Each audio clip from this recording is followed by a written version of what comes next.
નમસ્કાર દર્શક મિત્રો, આપ જોઈ રહ્યા છો ગુજરાત ન્યૂઝ 86। અવનવા સમાચાર મેળવવા માટે આપ અમારી ચેનલને લાઈક કરો, શેર કરો અને સબસ્ક્રાઇબ કરો। કોંગ્રેસ કેન્દ્રીય સિલેક્શન કમિટી દ્વારા ચંદનજી ઠાકોરને પાટણ લોકસભા સીટના ઉમેદવાર જાહેર કરતા કાંકરેજના કાર્યકરોમાં અનેરો ઉત્સાહ જોવા મળ્યો।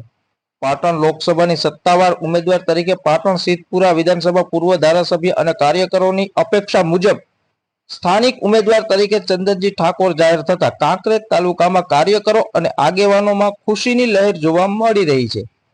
લોકસભાની સીટના ઉમેદવાર તરીકે સિદ્ધપુર વિધાનસભાના પૂર્વ ચંદનજીએ કાંકરેજ તાલુકાના ટોટાળા ધામ ખાતે આવેલ સદારામ બાપુના આશ્રમમાં લોકસભા ઉમેદવાર ચંદનજી ઠાકોરને સાથી ધારાસભ્યો સહિત મોટી સંખ્યામાં કોંગ્રેસના કાર્યકરો અને આગેવાનો સાથે રહી સદારામ બાપુની પ્રતિમાને ફૂલહાર પહેરાવીને નમન કરી ચૂંટણી પ્રચારના શ્રી ગણેશ કર્યા હતા। ત્યારે પાટણ લોકસભામાં સમાવિષ્ટ બનાસકાંઠા જિલ્લાની કોંગ્રેસનો ગઢ ગણાતી કાંકરેજ વિધાનસભાના મતદાતાઓ આવનારી 2024ની લોકસભા ચૂંટણીમાં નિર્ણાયક ભૂમિકા ભજવશે તેવું જાણકારો જણાવી રહ્યા છે।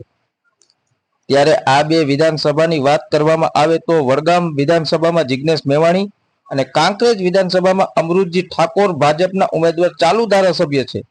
વધુમાં કાંકરેજ તાલુકાના કાનો જેમાં સમાવેશ થયો છે તે પાટણ લોકસભાના ચંદનજી ઠાકોર ઉમેદવાર છે। ત્યારે કાંકરેજમાં સૌથી વધુ મતદાતાઓ ઓબીસી ઠાકોર સમાજના નોંધાયેલા એની અસર તાજેતરમાં યોજાશે વિધાનસભાની ચૂંટણીમાં જોવા મળ્યા હતા। ત્યારે કાંકરેજ તાલુકાના મતદારોનું વલણ જોઈએ તો વિધાનસભાની ચૂંટણીમાં સમીકરણો બદલાયા હતા અને ગત વિધાનસભાની ચૂંટણીમાં ભાજપના ઉમેદવારની સામે કોંગ્રેસના ઉમેદવાર અમૃતજી ઠાકોરે પાતળી સરસાઈથી જીત મેળવી ધારાસભ્ય બન્યા હતા।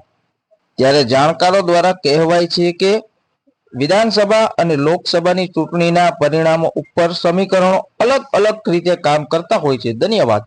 અહેવાલ અલ્પેશ ગોસ્વામી, કાંકરેજ।